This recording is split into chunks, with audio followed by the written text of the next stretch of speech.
ಈ ಸರಿ ಜಲಗರಮ್ಮನ್ ತೇರಿಗೆ ಹೋದಾಗ ನಮ್ಮ ಫ್ರೆಂಡ್ ಬಾಲು ಹಣ್ಣುದವನ್ನ ಎಸಿಬೇಕಾರೆ ಏನಂತ ಕೇಳ್ಕೊಂಡ ಗೊತ್ತಾ? ನಾಳೆ ಇಂಡಿಯಾ ಕಪ್ ಹೊಡೆದು ಬಿಡ್ಲಿ ನ್ಯೂಜಿಲೆಂಡ್ ಮೇಲೆ. ನಮ್ ಬಾಲು ಬೇಡ್ಕೊಂಡಂಗೆ ಇಂಡಿಯಾ ಕಪ್ ಹೊಡ್ಬಿಡ್ತು ಗುರು. ಇಷ್ಟೊಂದ್ ಜನದ ಮಧ್ಯದಲ್ಲಿ ನುಸ್ಲಾಡ್ಕೊಂಡು ಪಾನ್ ಕಾಯಿಸ್ಕೊಂಡ್ರೆ ಟೆನ್ಷನ್ ಅಲ್ಲಿ ಕಾರು ಮಾಸ್ಕ್ ಹಾಕೊಂಡೆ ಕುಡಿತಾವ್. ನಿಜ ಏನಂದ್ರೆ ಅವ್ನಿಗೆ ಜೇನು ಮುತ್ ಕೊಟ್ಬಿಟ್ಟೈತೆ. ಕುಡಿಯಕ್ಕೆ ಮಾಸ್ಕ್ ತೆಗ್ದಾಗ ಫೇಸ್ ರಿವೀಲ್ ಮಾಡ್ಬಿಡೋಣ ಅಂತ ವಿಡಿಯೋ ಮಾಡ್ಕೊಂಡು ನಿಂತಿದೀವಿ. ಯಾ ಮಾಡ್ಸ್ಬಿಟ್ಟು ಸೈಡಿಗೆ ಹೋಗ್ಬಿಟ್ಟು ಕುಡ್ಕೊಬಿಟ್ಟಿದ್ದ. ಯೋಗಿ ನೋಡಿದ್ರೆ ಕಾಲಿ ಲೋಟ ಇಟ್ಕೊಂಡು ಓಡಾಡ್ತಿದ್ದ. ಮತ್ತೆ ಮಜ್ಜಿಗೆ ಕುಡ್ದು ಎಲ್ರಿಗೂ ಬಾಯಿ ಹೇಳಿ ನಮ್ಮ ಟ್ಯಾಕ್ಟ್ರಿ ಎತ್ಕೊಂಡು ಊರಿಗೆ ಬಂದೆ. ವಿಡಿಯೋ ಮಾಡ್ತಿದೀನಿ ಅಂತ ಆಂಟಿ ಆಯ್ ಮಾಡ್ತಿದ್ರು. ಆಮೇಲೆ ಮನೆ ತಗ ಬಂದ್ರೆ ಬಾಲು ಅವ್ರ ಅಕ್ಕಂಗೆ ಏನಂತ ರೇಗಿಸ್ತಾವ ನೋಡಿ. ಬಾಲು ಸಕ್ಕತ್ತಾಗಿ ರೇಗಿಸ್ತಿದ್ದ. ಆಮೇಲೆ ನಮ್ಮೂರಲ್ಲಿ ನೈಟ್ ಆರ್ಕೆಸ್ಟ್ರಾ ಇತ್ತು ನೋಡೋಣ ಅಂತ ಬಂದೆ. ಇಲ್ಲಿ ಸ್ಟೇಜ್ ಮೇಲೆ ಆಡ್ತಿರೋ ಡ್ಯಾನ್ಸ್ ಗಿಂತ ಕೆಳಗಡೆ ಇರೋ ಆಡ್ತಿರೋ ಡ್ಯಾನ್ಸ್ ನ ನೋಡಕ್ಕೆ ಖುಷಿ ಆಯ್ತಿತ್ತು.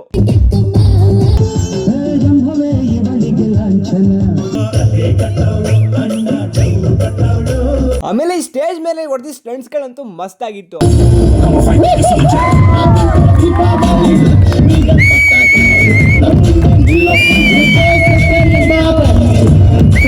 ಇದಾಗಿತ್ತು ಜಾತ್ರೆ ದಿನದ ವಿಡಿಯೋ. ನಾನು ನೆಕ್ಸ್ಟ್ ವಿಡಿಯೋದಲ್ಲಿ ಸಿಗ್ತೀನಿ. ಓಕೆ ಫ್ರೆಂಡ್ಸ್, ಬಾಯ್.